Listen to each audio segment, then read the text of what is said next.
Hello students and the viewers. So previous chapter we have studied that is diffusion. Now your third chapter that is osmosis. So now see what is this exactly osmosis is. What is the definition of this osmosis? So student please do remember what is the main difference between the diffusion and osmosis. In case of diffusion what we learn is molecules or the particles, either it is of solid, liquid or gases, they are moving from their higher concentration to lower concentration in case of diffusion. Getting? So in case of diffusion, molecules either of solid, liquid, gases, they are traveling from their higher concentration to lower concentration. In case of osmosis, now what you have to remember is here in the osmosis, movement of only solvent or movement of only water molecules takes place. Please do remember this. Getting? In case of diffusion, we learn the molecule of solid, liquid and gases. They are taking part in a process of diffusion. But in case of osmosis, you have to remember the molecules of water, or I can say it is water molecule or solvent. It is taking part in the process of osmosis. So now here see in the definition, while making the definition of osmosis now, you have to remember that the water molecules from their lower concentration of a solution to its moving from lower concentrated solution to its higher concentrated solutions. So please see the definition.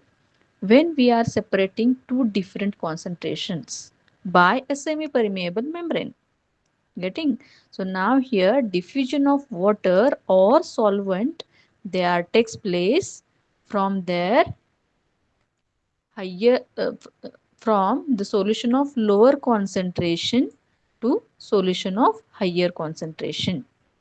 Let me change this. So from the solution of lower concentration to the solution of higher concentration. Who is moving? The diffusion of water molecule or solvent from solution of lower concentration or lower concentrated solutions to a higher concentrated solution until a state of dynamic equilibrium is attained. Okay, so here you have to remember osmosis, that is the diffusion of only what? Water or solvent from the solution of lower concentration to the solution of higher concentration. Please do remember this. From a solution, that very important word I can say, from the solution of lower concentration to the solution of higher concentration. Getting? So this is the definition of osmosis. Now next, types of solutions. Now, how many types of solutions are there? So now see, we always know that solution is made up of solute and solvent. So now what is solute and what is solvent? For example, take I have a sugar and I have a water. Okay, so sugar will be act as a solute whereas water will be act as solvent. So here in you must remember that solute I'm adding sugar in a little quantity. Getting? Whereas I have the water in a large quantity.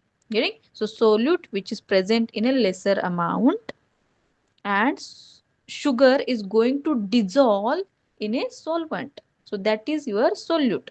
Whereas solvent is nothing but what?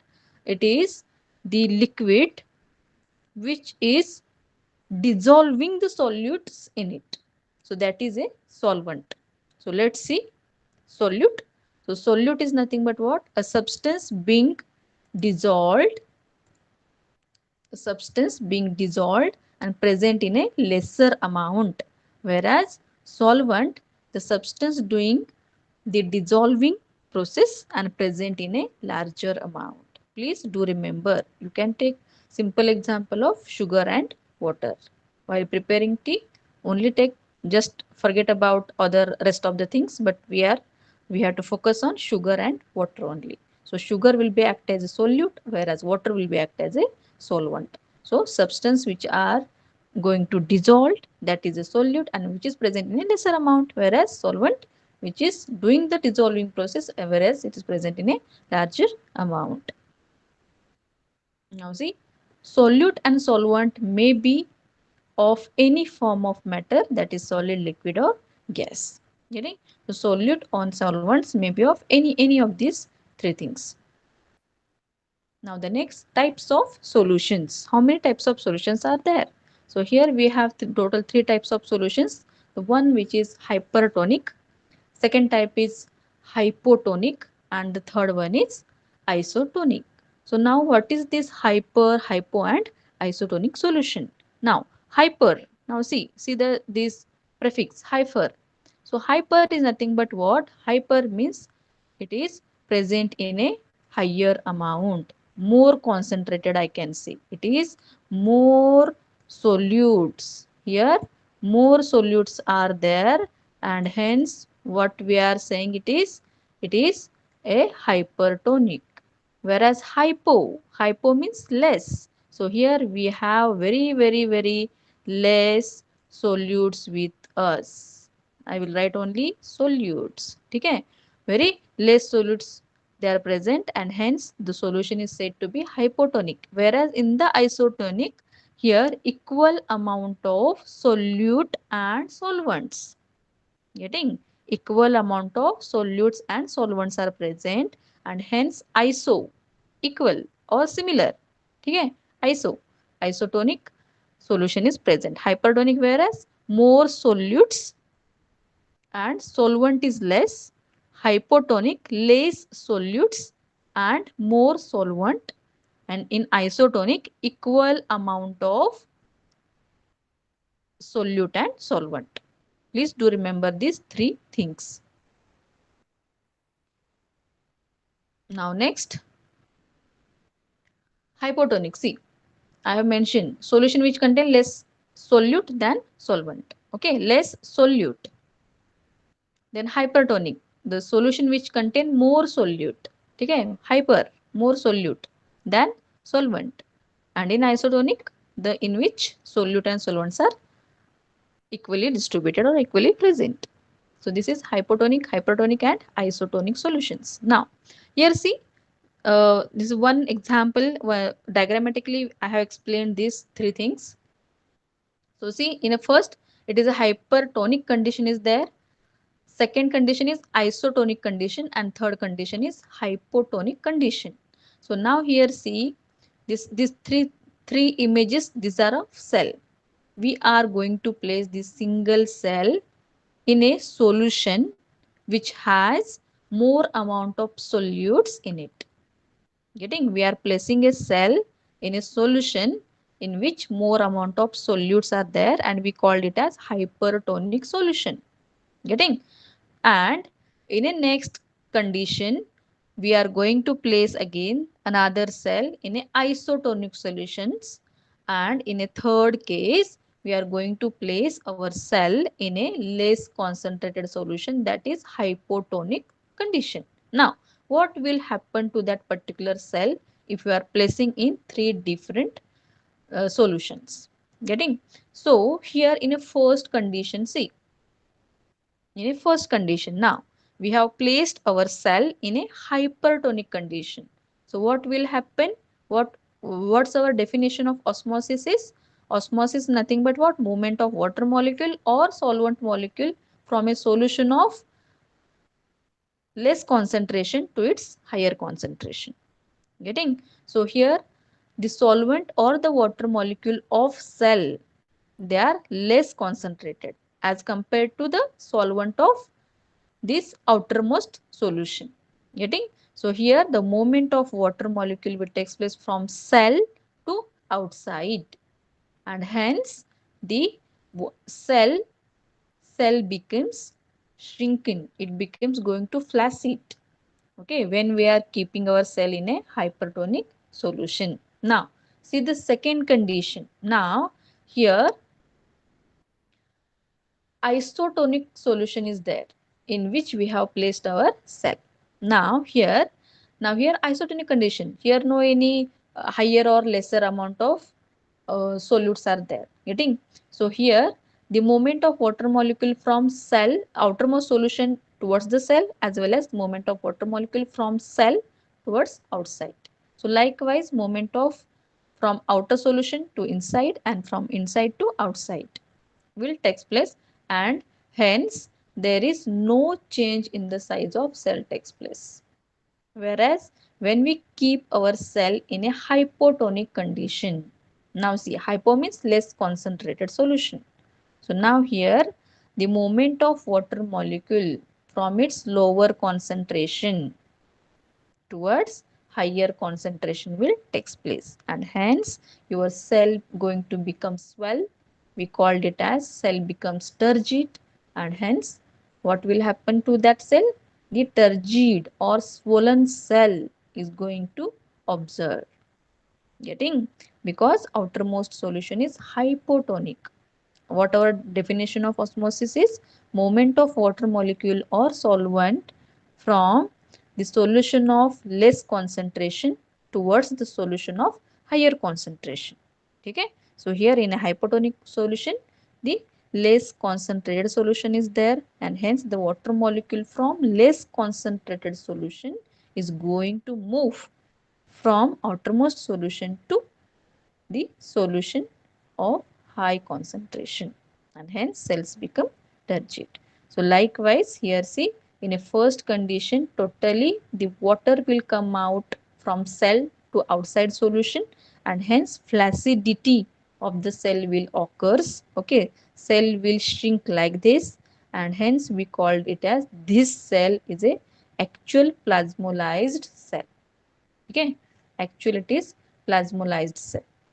Cytoplasm is going to shrink, and hence plasma, okay, cytoplasm lysis is nothing but breakdown. So cytoplasm is going to break down, and hence cell is lose its outermost the plasma membrane, and cells is going to become such a flaccid in condition. So likewise I have explained this hypertonic, isotonic and hypotonic condition.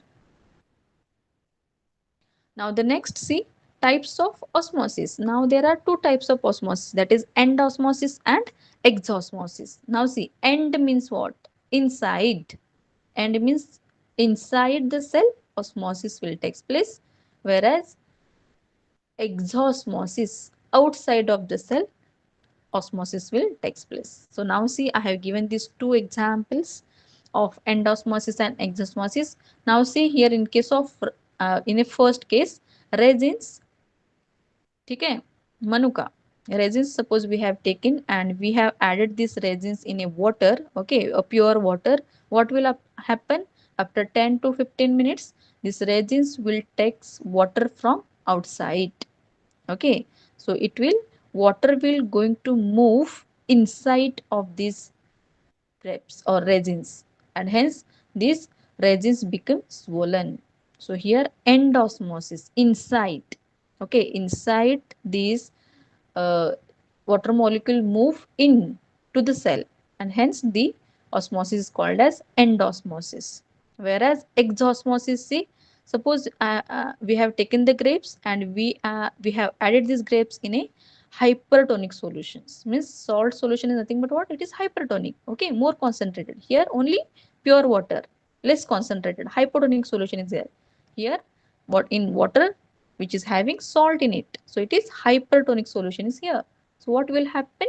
Osmosis, obviously the water from the grapes will come out of the outermost solution, and hence the grapes will shrunken, and hence we will the phenomenon occurs, that is X out of the cell, the water from these grapes will come out, that is nothing but exosmosis. So likewise endosmosis and exosmosis, always do remember endosmosis.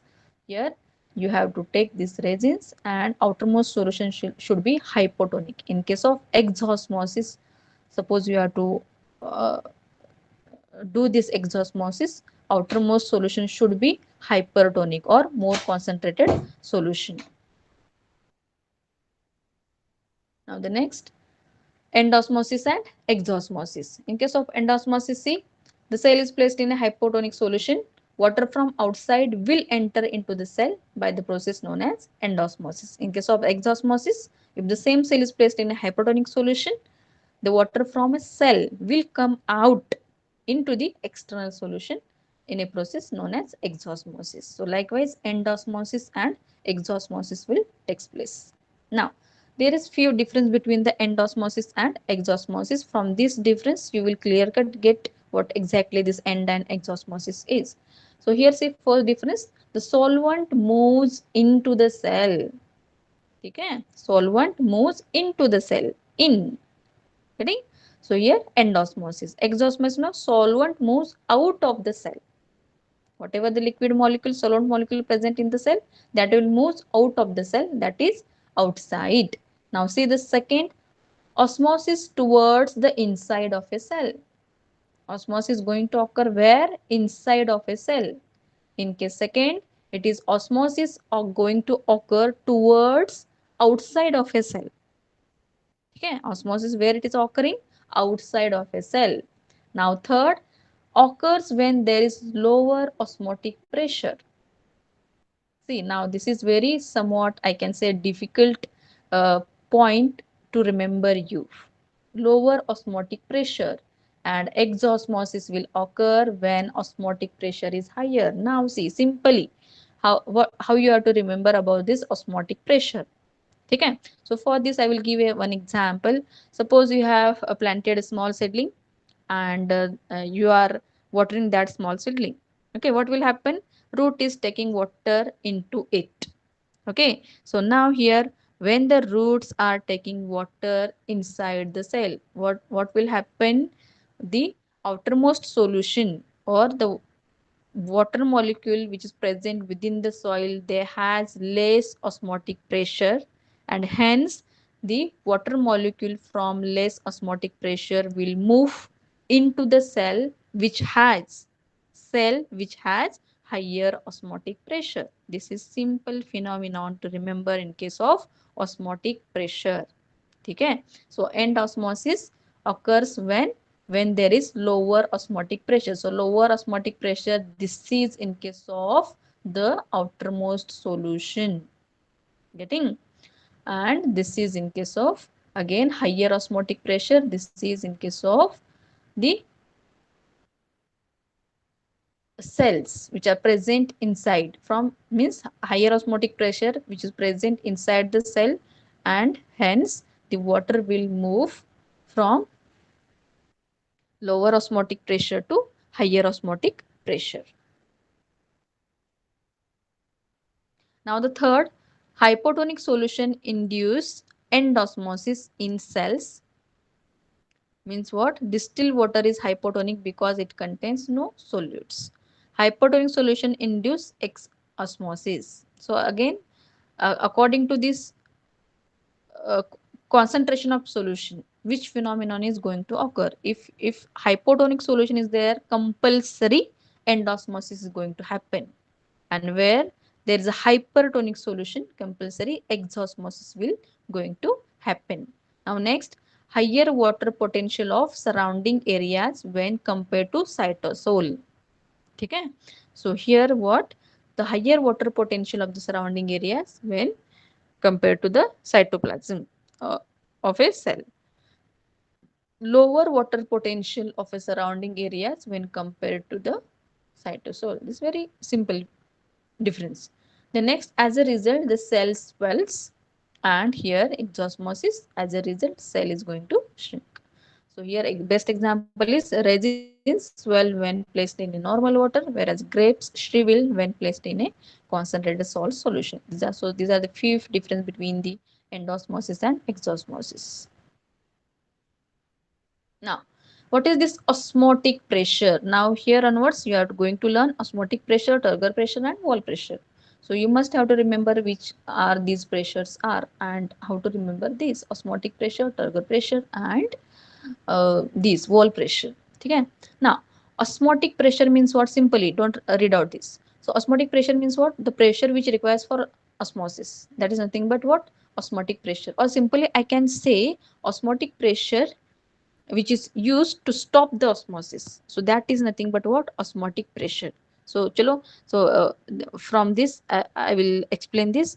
So osmotic pressure is the minimum pressure which needs to be applied to a solution to prevent the inward flow of its pure solvent across a semi-permeable membrane. Means what? Prevent means what? Here you are going to stop that osmosis process.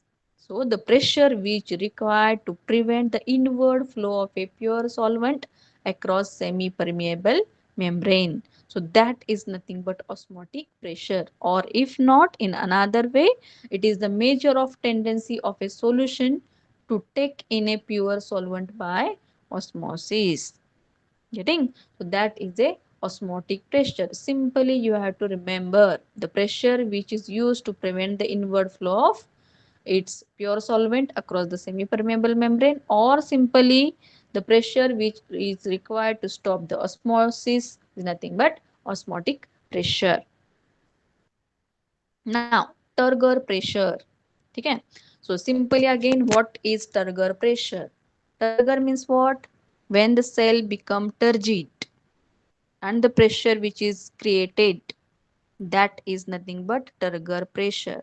Okay, now when cell becomes swells, when we are going to keep our cell in a hypotonic solution. Please do remember, when we are going to keep our cell in a hypotonic solution, that time what, in this case what will happen? The water molecule from a outermost solution will comes into the cell, and cell become turgid, cell becomes swells up, and the fluid which is present or the solvent molecule which are entered within the cell, which creates the pressure on outermost wall. So that pressure is called as turgor pressure. Getting? So here in this condition, when the water molecule will stop entering into the cell, at that time equilibrium is occurred within that outermost solution as well as the inner water molecules. So here we called it as osmotic pressure is equal to a turgor pressure. So student, please do remember turgor pressure is nothing but what? When cells become turgid. So when cell going to become turgid? When we are going to keep that particular cell in a hypotonic solution. Getting? And the pressure which is created on the turgor, that is not nothing but on a wall, that is called as turgor pressure simply.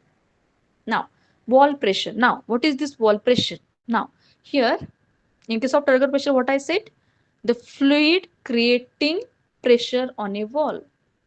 Okay, now in case of wall pressure, how you are going to differentiate between the turgor pressure and wall pressure? Now, wall pressure is nothing but what? The pressure which is exerted by the wall. What the word I'm using?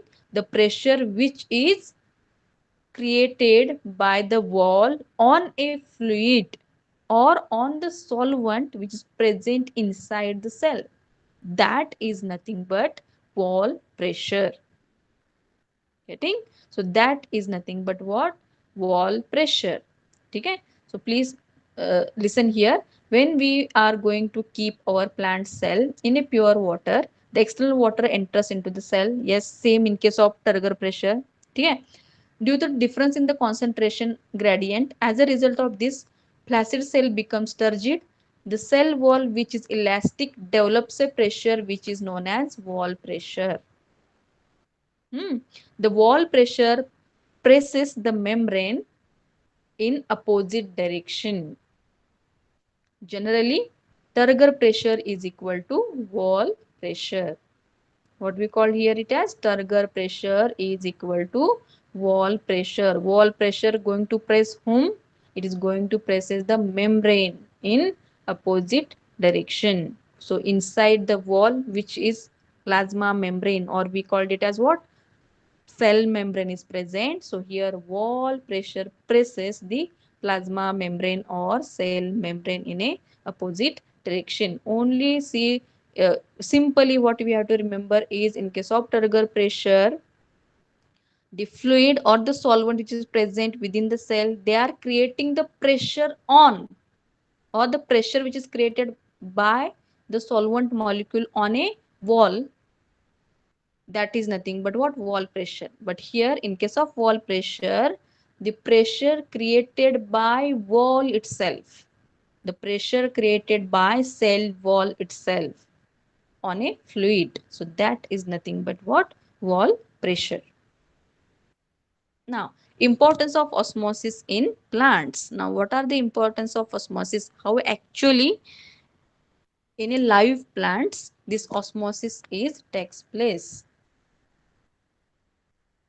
So first point, see, absorption of water by the root hair from the soil and the movement of water from one living cell to another within the plant are partly brought about by osmosis. And thus osmosis plays an important role in plant water relation. This point I have explained you earlier. Due to osmosis, root hairs, they are absorbing water from the outermost solution, or I can say they are absorbing water from a soil particles. Second, osmosis also mainly responsible for movement of water from non-living xylem element into a living cell. So always do remember friends that osmosis is the process takes place only in the living cells. Okay? So again here what it is said, as this is the xylem elements, these are the dead tissue, but xylem they are plays very important role in the transport of water molecules. So again transport of water molecules takes place with the help of osmosis process. Next, turgor developed in the plants is mainly due to osmosis. See here, turgor developed because of osmosis only, turgor pressure is created, and which make the growth possible in a plants. It is also responsible for keeping young stem erect and lives in a extended form to receive sunlight during the photosynthesis. Yes, okay, turgidity, due to turgidity the cells leaves, okay, stem, all this is upright and in a erect condition, and due to which the photosynthesis phenomenon is going to occur. Now next, osmosis is responsible for the developing force in a growing tissue, especially in young rows, which help them to grow in a hard soil layers. This force also helps young seedling to break the soil and emerge out of it. Very simple. Getting? Next, the growth and turgor movement. Example, opening and closing of flower, slip movement in leaves due to osmosis during the process of seed germination. So this again the opening and closing of flower slip movement in the leaves due to osmosis. So this again uh, osmosis plays very important role in the process of this seed germination. Next, osmosis control the distribution of water in different parts of the plants after it has been absorbed from the soil. Concentration of cell plays important role in determining the resistance of the plant to drought and frost condition. So here see again how much water there has to be distributed within the parts of the plant. It is again uh, I can say controlled by this osmosis process. So osmosis plays very important role where we have to distribute water, when and where.